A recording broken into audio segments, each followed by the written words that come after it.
we've been extremely critical of Man United on our show, and everything we have said is coming to fruition and more.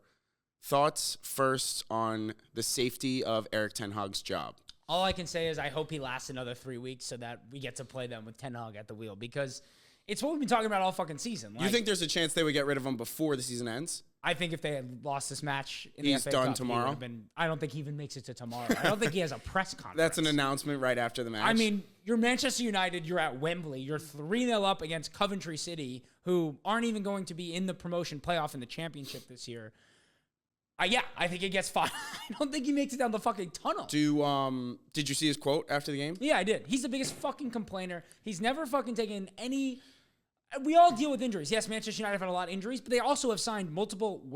You signed Johnny Evans as cover, who's 30 billion years old. Yeah. Casemiro, who you knew going into the season was 30 billion years old. Like, these are not... Eriksen, who almost died in a match. Like, we're not shocked that these guys are getting hurt, are we? No. Are we that surprised? Luke Shaw, who's never been healthy. This is not news that Manchester United have injury problems. They have a bunch of guys who are always injured. And it's also okay to be a realist. Like, Pochettino, they had a great result, but he still was open about the fact that what happened with the penalty at the penalty spot was completely unacceptable, and that can never happen again. Like, Ten Hag can say, like, it's great that we advanced through, but yeah, this performance was absolutely unacceptable. We can't 100%. blow a 3-0 lead to a championship side. Like, just have a little bit of common sense. Like, what was the exact word? Like, did he say it was a big achievement? Yeah, big achievement. Like, in the grand scheme, yes, getting to a final, sure, but in the non-grand scheme, in the very small scheme of the fact that they almost should have lost to Coventry, and not only by some luck chance stuff, like they did get the deflected goal, but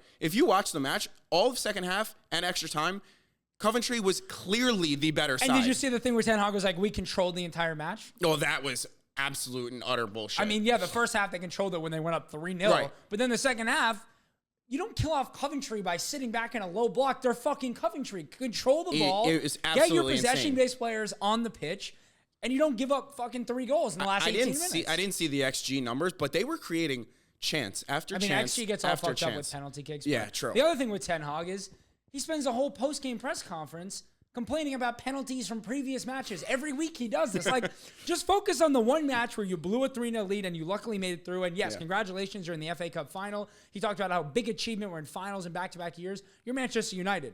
That is the absolute bare minimum of what the fans are going to expect. Like, that's just not the way that you talk about the club. So, prediction. Prediction. For Ten Hag.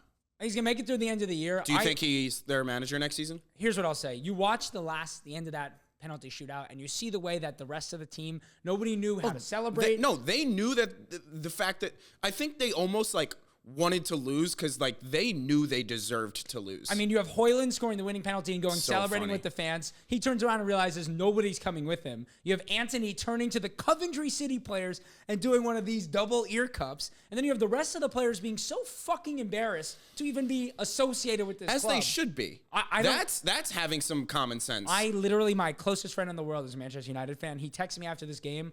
I've never broken up with someone before, but I'm seriously considering ending my Manchester United fandom and becoming an Arsenal fan. The biggest mistake I ever made was not choosing Arsenal with you when we were kids and choosing Manchester United. It's been an absolute disaster. So will he be the manager next season? I mean, I think he kind of will be if they win, but that's completely inexcusable. They're not beating City, so let's go with the assumption they don't. He won't be. They're bringing a whole new regime in. There's no way they keep him. He gets fired if. I think he gets fired even if I don't think they have a chance of winning, but I think he gets fired even if they win. You're probably right. I mean, you can't keep a guy like this it's so bad. It's not like there's a couple things that are going wrong. It's like the mentality is off, the structure is off, the recruitment is off, the man management is off, everything is wrong. There's countless reasons to blowing a 3-0 lead, but as a manager, something is inherently wrong from top to bottom running your team if you're able to blow a 3-0 lead to it. I mean, literally, that's what I'm saying. Like, it's not even just the way that they play. It's the mentality of the entire locker room and, like, the split divide on whether or not to celebrate making an FA Cup final. So funny.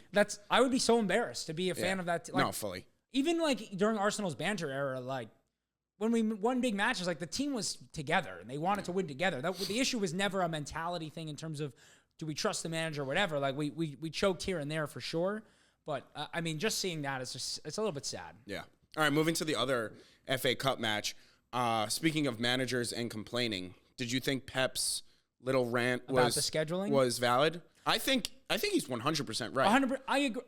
The thing I like about Pep versus when Klopp does it. Klopp only does it when Liverpool lose matches. Right. Pep wins a match and then he's still like, "This is fucking crazy. Like, what are we supposed to do?" Even when we rotate. Why were they the Saturday match when they were the only team who could have possibly been playing midweek?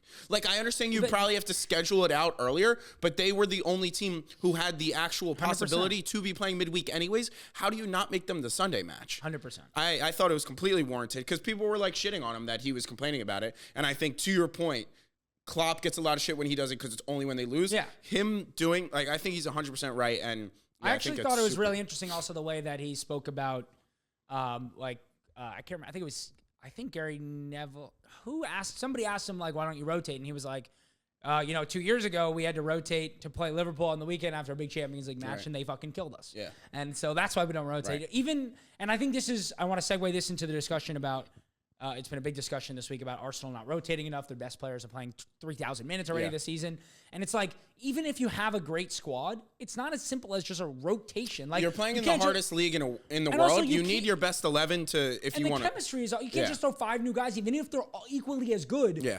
You want to have that the team to be synced up and to be playing football together. And it's not as simple as just like, you take Odegaard out for a week, put Smith Rowe in for a week because they're equal footballers. I'm not saying they are, but I'm saying, like, that's what people are saying. Like, play Kivior for Gabriel for a week. Take Saliba out the side for a week. Like, okay, you just start mixing and matching like that. You're never going to go on a run like Arsenal have gone on. Like, the reason we went on that run is because that was the first time all year where we kind of had the same 11 every week, aside from left wing kind of rotating. And by the way, I said that you guys were one of the healthiest teams this season an episode or two ago, and you called me crazy.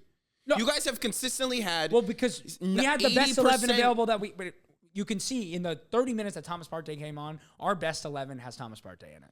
It does. Partey, Rice, and Odegaard is probably the second best midfield in the Premier League.